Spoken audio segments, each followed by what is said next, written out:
Hi guys, this is Godsairsofters and I'm Delta 1. I have an M60. I've wanted this gun for a while. Now I'm going to put it down, follow the camera. Good camera. Okay, this is a part 2 of the review because this gun cannot be reviewed in 10 minutes. You cannot get the full quality review in 10 minutes. One of the things that was not mentioned in the last review is if you zoom in, you see these white markings. That is, those are stamps, and that's really nice. And I would only expect to see something like this on a GMP model gun or anything else. This gun is fabulous. The only plastic part would probably be here, and there is a metal casing on the inner part to the handguard. The handguard feels very nice to the grip. It fits very well on your hand. You're not going to slip and drop the gun like that. This part right here, the end of the stock, very nice synthetic. Very good. It's a nice polymer. Also, just like on the saw, you have this. So when you're shooting for long terms,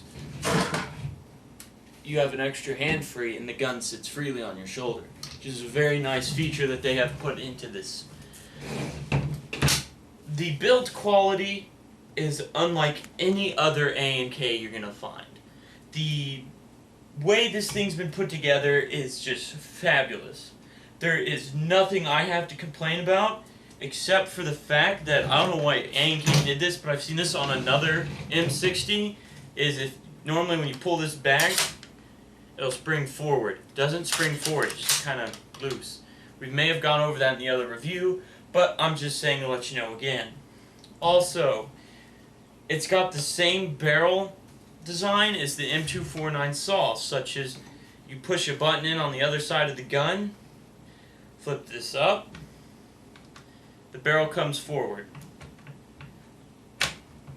Now, to the MOSFET on this gun. If you zoom in right here, you see two wires. These are 3-prong connectors. These are for the MOSFET chip. And this is why this came with it.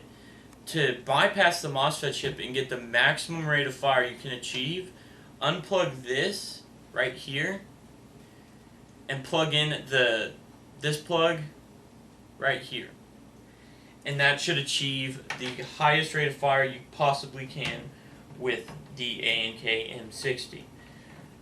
Also has the same hop-up unit design as the M249 saw from A&K, which is very nice and very convenient, so you won't have to look for special parts that aren't going to be out yet, such as the top rail and a rail system instead of a handguard, which I'm looking forward to because I would love to put a grenade launcher on this bad boy.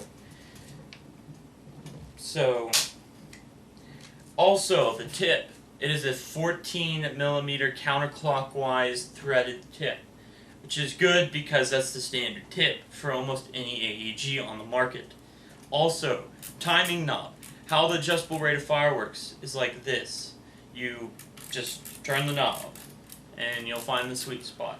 But for ours, it doesn't work as well, so we have to unscrew the timing knob, which isn't really of a big deal, because, yeah, but if you're going to bypass it, there's a little, I'll show you the screw that you can do to fix it. This will come off.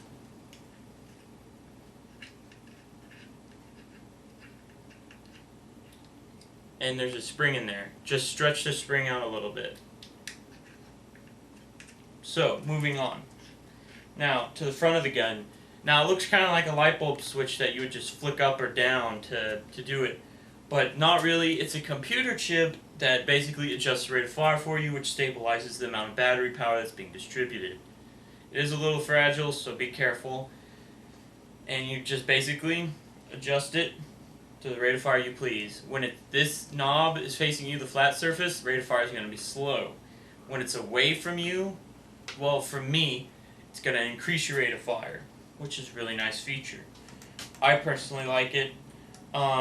The barrel length, I says on e-Vike that it's 475. I don't know about that. It says in the manual 451, so it roughly has the same barrel length as an AK-47. So you will be able to hit stuff pretty dang accurately for what you want to do. Now, moving on to the feeding tray. Build quality is exceptional. It is just gorgeous. The gearbox even looks great. Even looks like it's been shined up a bit to make it look fancy. It does have the quick spring release, like the M249. Easy disassembly, easy to work on. It's a great feature. Feeding tray is also really cool because you have the actual feeding mechanism from a real 60 that's in there for just to make the experience look more realistic. You also have your feeding, your belt. I don't know what the proper term is, but it holds your bullets. You can get fake bullet belts for it and everything. Now, moving on. The box mag is different from almost any other box mag. It has I've been told 4,000, but someone was telling me different, so I don't know. It has a spring, just like the regular 249. It's really good. Has this because it's a dependent on the battery it comes with. This powers the gun and the box mag, so it takes up an extra volt from your battery, so realistically you're only going to get probably maybe, I think, 7 volts or 8 volts due to the fact that you have to power on your own thing, so it's okay to use 10.8s. Yes, you heard me, it's okay to use 10.8s, but you're still going to require maintenance. I recommend this gun to experience only. So, moving on. To the box mag again. There is a continuum setting, an auto, off. The continuum is basically when you pull the trigger, it winds for you. So auto is just keeps winding automatically. And then there's off. Don't forget off. Especially when you leave your gun alone because it'll drain the battery.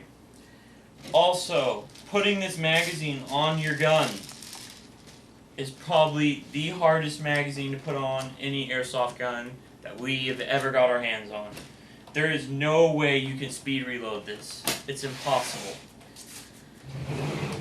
So, this has been my take on the build quality. Internals, it's pretty much the same crappy shimming. Motor has been improved a little bit, which is actually kind of nice because the motors on the old A&Ks were pretty bad. This is pretty much it. Slings. Yeah, that's it. And this has been Godsairsofters, and this has been the A&K M60.